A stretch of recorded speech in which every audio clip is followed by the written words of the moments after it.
Hey everybody, welcome to this week's episode of Walk and Talk Wednesdays, where you all ask the questions, we go on a little walk, I do the talking, and then hopefully by the end of this trail, I've answered your question for you. My name is Father Chase, and because we're coming to a close of the 2020 Easter season, I thought it very fitting to answer the question, is there any proof of Jesus' resurrection from the dead? I mean, after all, that's what we're celebrating during this season. So is there any actual evidence that Jesus was truly, actually, bodily risen from the grave? Well, I don't think there's a more important question we can ask and answer as Christians. There's not a more important tenet to the faith than the resurrection of Jesus from the dead. The Apostle Paul put it like this. He said that unless Jesus has truly been risen from the grave, unless he's truly, actually, physically, bodily risen from the dead, then our faith is futile. It's meaningless. It's pointless. There's no reason we should be a Christian unless Jesus has truly risen from the dead. But for some Christians, this faith, this belief, has been a real source of shame and scandal. I mean, how is it that as modern, rational, intelligent people with all of our understanding of science and medicine can still claim to believe that we believe a guy died, was buried, and then rose from the dead 3 days later? How can we be intelligent, rational individuals and claim to believe that? So for some Christians, and certainly for non-believers, they've tried to dismiss an actual resurrection from the dead. And there's all kinds of excuses and explanations as to what happened to Jesus after he was crucified. So many, in fact, that we couldn't include them in one Walk and Talk Wednesday. So I boiled them down to three main categories. The first is that some people will say that the resurrection is just a blatant lie. So these people generally say something along the lines of that the disciples stole the body and then fabricated the resurrection story. The problem with this is that people who hold this claim never give any motivation as to why the disciples would do this, why they would steal a body, and then why create the lie. I mean, think about it. When you and I lie, we usually do it to protect ourselves, whether that's our reputation, our power, our prestige, our popularity, whatever it is. We tell lies to protect ourselves. But this lie wouldn't have done that for the disciples. In fact, it would have done the complete opposite. And it did do the complete opposite. By creating this lie, it wasn't going to give them any more power or prestige, wasn't going to increase their reputation or their popularity. It did the complete opposite. So why lie? So if it wasn't a lie, some people say, well, then maybe it was a legend that grew over time, a legend. That is that the story of Jesus over time started to include miracles. Things like walking on water and feeding 5,000. And then eventually they grew so big that they included the story of the resurrection. And we know this has happened in other religions, like in Islam, for example. In the Quran, Muhammad never performs any miracles. There's no record of Muhammad performing miracles. But then centuries later, his followers all start to claim that, no, he did perform miracles. Well, we can say that those were, myths created over time. The problem is, myths take generations and hundreds of years to develop. You don't have a myth or a legend develop overnight. That's just a lie, right? So legends take time to develop. And Christianity includes all of the miraculous stories, including the resurrection, within the first generation. So the Gospel of Mark, which is the first gospel that was written within 30 years after the death and resurrection of Jesus. And beyond that, the other Gospels were also written very shortly after the resurrection, after the death and resurrection, and they all include the same story. And so we say it was not enough time for the resurrection to have developed as a legend. So it can't be a legend or a myth. So then some people say, well, then maybe it's metaphorical language. That is, the disciples wrote the resurrection story, but they never intended for us to interpret them literally. It was meant to be metaphorical. And what they were describing in the resurrection story is what was happening in their hearts, that Jesus rose in their hearts after he was crucified, not literally. But again, the problem with this, excuse or explanation is that the text really doesn't support that. The text actually supports the complete opposite, that they believe that Jesus literally bodily rose from the dead, and that the followers after them all claim the same thing.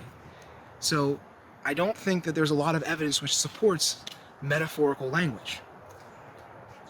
Now I know what some of you might be thinking. Well, just because we can debunk those explanations and theories doesn't actually give any proof for the resurrection. And you're right. That doesn't actually give us any proof.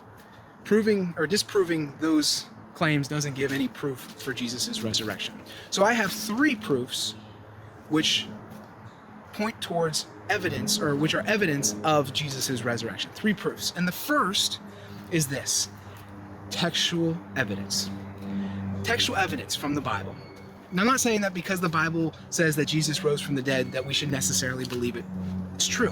What I mean by this is that there is evidence within the text which shows that what the gospel writers were writing was true, that it was not some sort of fabrication or lie.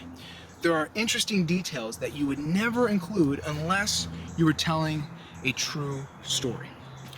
So, for example, Joseph of Arimathea is included in all 4 gospel accounts as providing his family tomb as a burial spot for Jesus. But they also tell us that Joseph of Arimathea was a member of the council which had Jesus put to death. But it gets even more interesting. They also tell us that he was a secret follower of Jesus. It's an unusual story that you would think, why would you include this if you were telling a lie? I mean, why would you tell a story about one of the members of the council who had your Messiah put to death also provided a burial spot for Jesus? Oh yeah, and by the way, he was also a secret follower. Even though Jesus said, I don't want half-hearted, wish-washy followers. I want men and women who are all in. So this doesn't paint a good picture for the disciples, and it doesn't paint a good picture for Joseph. Why would you include this in a lie? Well, you wouldn't. You would only include this if it was true. So we have an interesting detail there. There's the other interesting detail. All 4 gospel writers say that it was women who first discovered the empty tomb. Now, why that's interesting is because women during this time period were not considered credible witnesses in court. So that means that, a woman's account was not respected. It was inadmissible in the court system. It was not to be trusted by people. You would not take the word of a woman. Better or worse, that's just what the reality of the situation. So if you were creating a lie about the resurrection, you certainly wouldn't want to start off by saying, our star witnesses are these women. Nobody would want to believe that. You would only include this if, in fact, it was these women who first discovered the empty tomb. Another fun little interesting detail, you certainly wouldn't give them all the same name. 3 of these women all had the name Mary. If you tell a fabricated story, you change the name of every character, right? Well, not in the Gospels. 3 of these women are named Mary. Why would you include that unless, again, it was true? Final textual evidence is that the disciples are painted in a terrible light.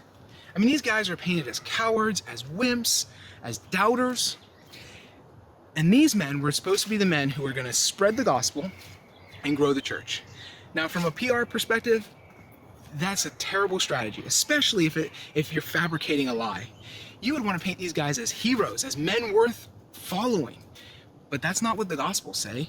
The Gospels say that these guys were cowards, that they ran away and deserted Jesus, that they doubted Jesus' resurrection at first. I mean, not a great picture.